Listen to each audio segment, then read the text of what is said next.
Hey everybody, welcome back. It's Rachel here, aka the Nail Therapist on YouTube. Today we're going to look at a client of mine who has detached nails or lifted nails, onycholysis nails, and we're going to talk about what we can do to restore the health of her nails over a short period of time. So stay tuned.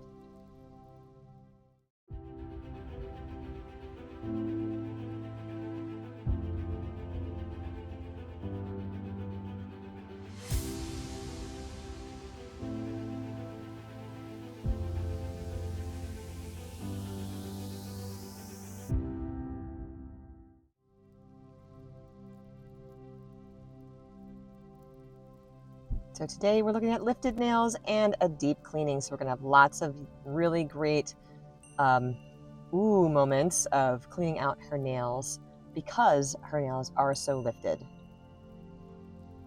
Overall, she has pretty healthy nails. It's just the big toenails that have been damaged and are lifting away from the nail bed. So the one thing I would say when we're looking at lifted toenails, you want to make sure to clip back as much of the lifted nail as you can. It's not going to be the most attractive thing to look at sometimes, depending on how much is lifted. But if you don't do that, then there is always a chance of bacteria and fungus to take hold and cause even more destruction to the nail plate. So by removing the lifted nail, we take away that possibility. We allow the nail to heal as it's growing in and reattach as long as there's not permanent damage to the nail bed.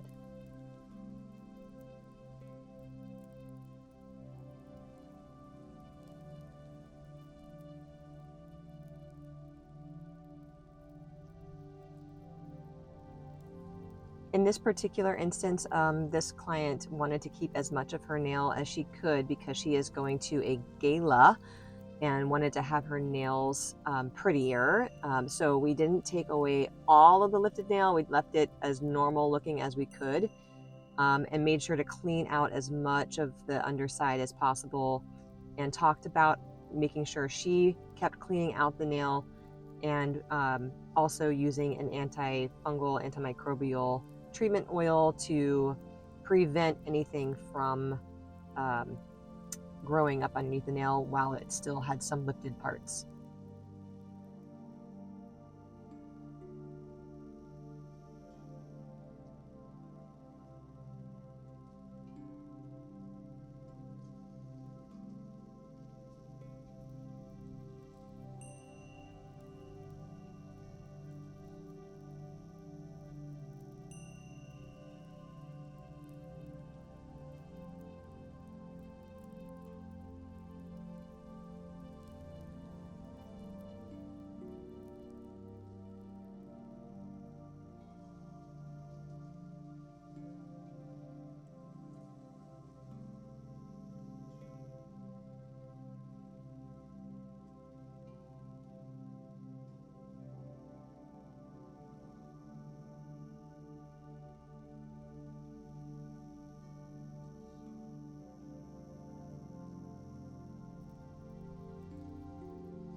So even though her nails are pretty healthy, I did take out the carbide bit here to reduce some thickness on her big toe and her pinky toe.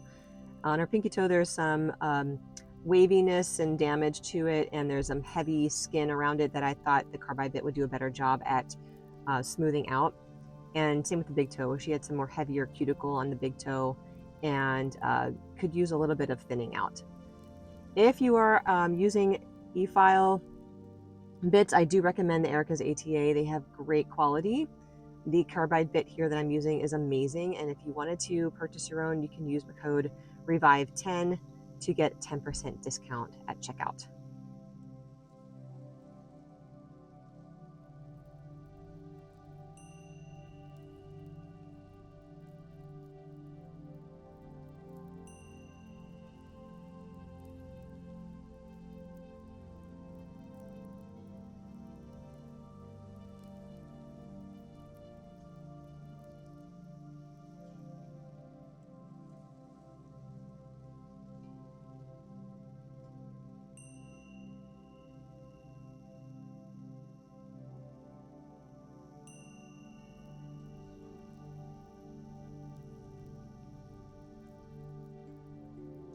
Then I switched over to the diamond tapered barrel to get the cuticles cleared on the other toes because they just weren't so heavy and didn't need any kind of thinning. Just wanted to gently exfoliate around the nails and the cuticles.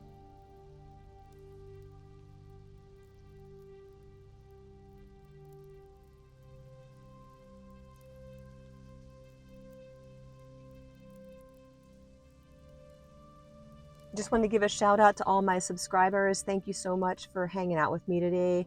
And I'm sorry I've been MIA for the last month. I did work on another video for a couple of weeks, only to come to the conclusion that it was just too blurry of a video. I just felt like, I'm gonna let you guys down if you guys see this video. It was a good video, but it was just, you couldn't see enough detail. And so next time I have that guy come in, I'll record again and make sure that the video is a lot more clear. I'm still working out the kinks on figuring out this camera setup, and the dust collector that I use has a light attached to it, so it washes out a lot of the picture whenever the light comes on. So I'm still trying to figure that out too. But I felt bad. So I had worked on something for 2 weeks and I was like, ugh, I just gotta throw it in the trash. So you guys, my loyal following, I really appreciate you coming around and waiting for the next video. And I have a couple in the queue to try and get to over the next couple of weeks as well. It's been super hectic in my household. My daughter is doing travel soccer. I'm actually sitting in the parking lot of her soccer game right now while she warms up recording this video. So it just tells you my time is very limited with having the ability to sit down and do these videos right now. But I still love doing them, and you know, I promise to keep doing them. It just takes a little bit longer sometimes to get the editing done.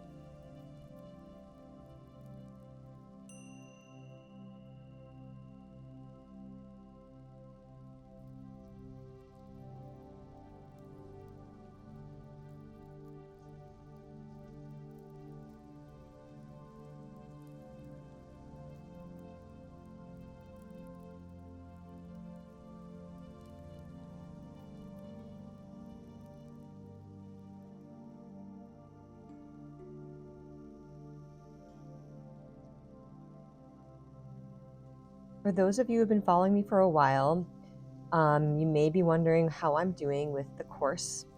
I'm still working on the course. I work on it here and there. My goal is to have it out by the end of the year, and it's been a long process. I still have editing to do. I'm in the tail end stages, and I just have to get the legal stuff worked out and then and just get it out. So pray for me that I have motivation and energy and focus, and that I find the time to sit down and bust out the final videos required for the course. If you don't know what I'm talking about, I'm making an online course for those who are interested in learning how to do this type of pedicure, but focusing on the nail and foot fungus aspect of it. So it goes into quite a lot of detail about what the fungus is, the different types of fungus, how to do some differential diagnoses, and of course, how to do the pedicure and recover your client's health.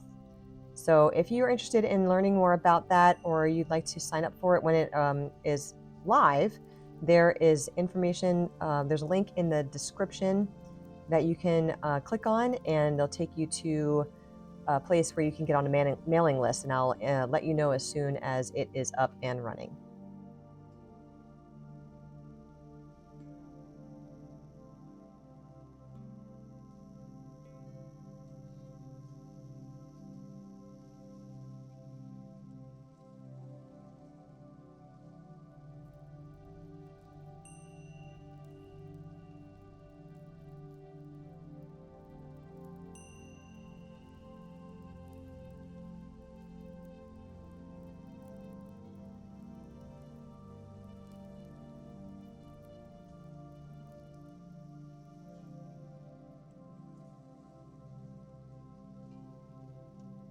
This foot is a little bit more damaged on the great toenail and the pinky toenail.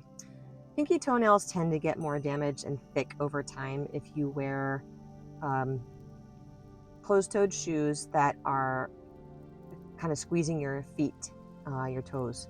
So if you have any, I mean, if you wear like the pointed dress shoes or even just the rounded dress shoes or any kind of sneaker even that is not giving your toes the ability to rest naturally and splay when you walk and run, then over time your toenails are going to take a little bit of a beating with these things called micro traumas, where it just gets knocked around a little bit at a time, and the nail matrix where the cells are formed will change, and the cells will become more built up. So they'll produce more and they'll build up on each other.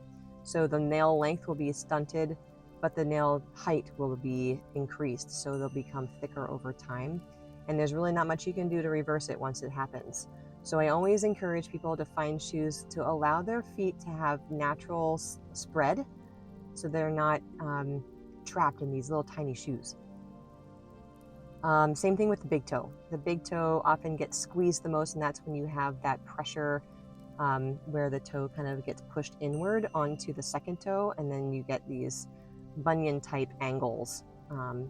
So then the nail can also become thicker as well on those if you wear those types of shoes as well. You can see this toenail has some additional debris and skin up underneath the nail, and we're taking back as much as we can, and still remain, aesthetically pleasing.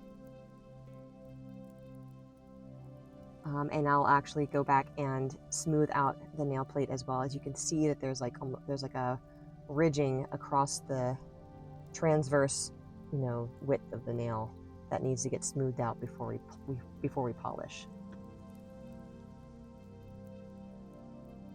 Sorry about the blurriness, guys. It's not great on this video either, but it does get better. So hang tight.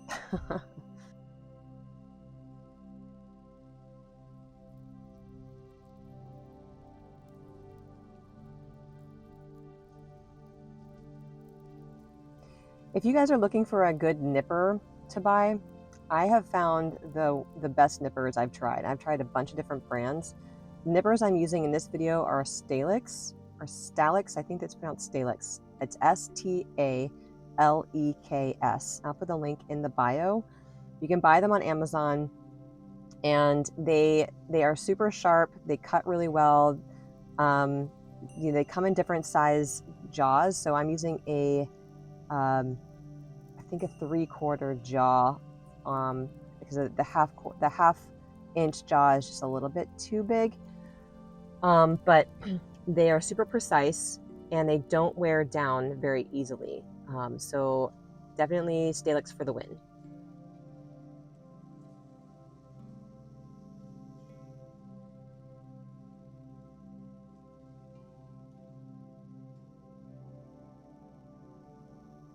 When I'm using the pusher here, I'm not really going for trying to remove all of the cuticle.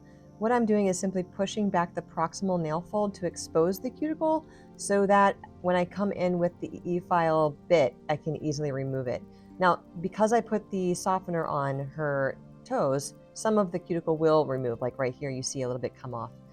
But it's not the ultimate goal of pushing back the skin. It is just to expose the sticky cuticle that's on the nail, and so that I can go in and remove it really easily with the diamond bit.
You guys, this is my new favorite bit when it comes to clearing out cuticle, leftover cuticle, and getting in the corners. It's called the Soft Flame.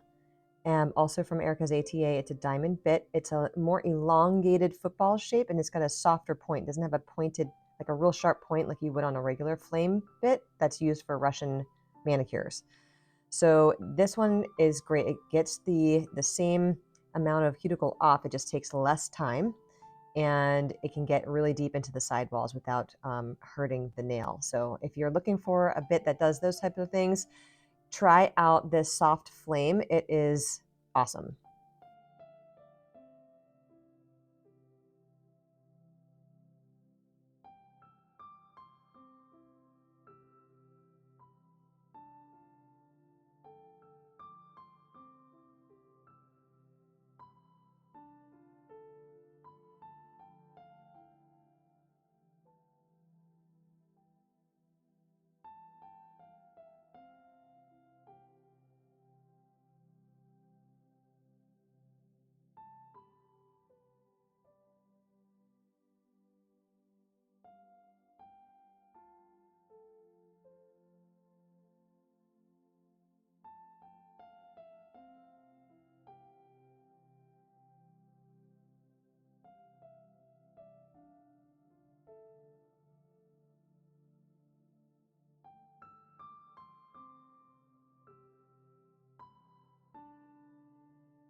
Right in the corner of her nail here, there is just some leftover, really stuck, sticky cuticle and dead skin that has just been real difficult to get off for some reason. So I'm using the ingrown toenail rasp, the straight part of it, to just pull it off and try and scrape it clean.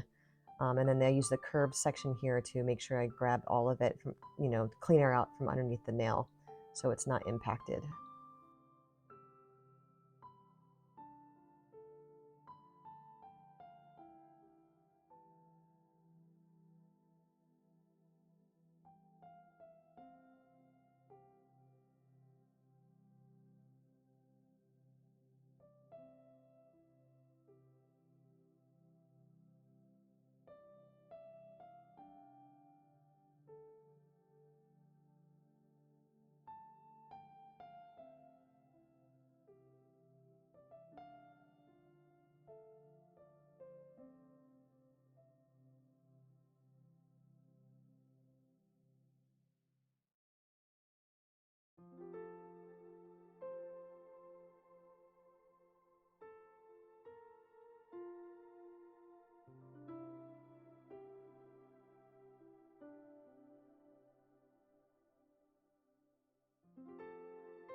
Sometimes people have just really stubborn cuticles. They don't want to come off. They have thicker skin usually, and it just takes every tool that I have to get the nail fully cleaned off. And so I think other nail techs might have given up at this point, but I am OCD. Like I've said in other videos, I'm pretty much a perfectionist when it comes to how I want my clients' nails to look. And so I do try and get them as clean as possible.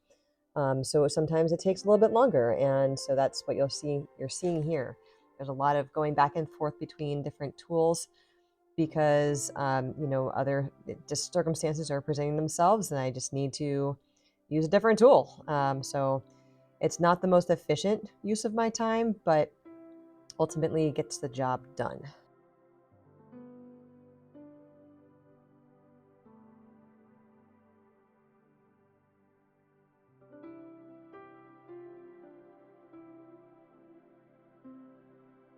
So I give her a little squeeze to make sure that she's not having any pain underneath the corners or sides of her nails because she was saying that, her nail does give her some discomfort. And that's because there's just so much buildup of skin and her nail has a slight curve to it. So the skin underneath the borders of the nail were thickened. And so that's what was taking a lot longer to get cleaned out from underneath the nail.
So just like with the other video I was working on for so long, this part of the video got more blurred too.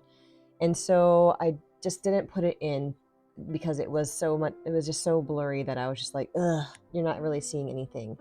So it's gonna cut off here in just a couple seconds and it's gonna show you the before and afters. So sorry about that because it probably would have been nice to see because it's super built up with skin, but next time. next time I'll do better. So here goes the before picture. This is the midway after the cleaning and the final polish.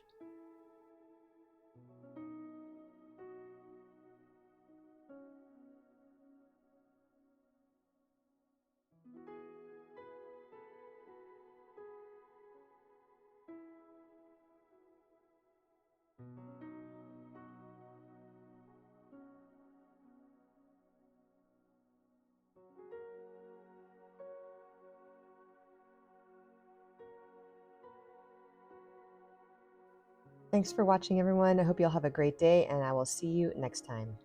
Bye-bye.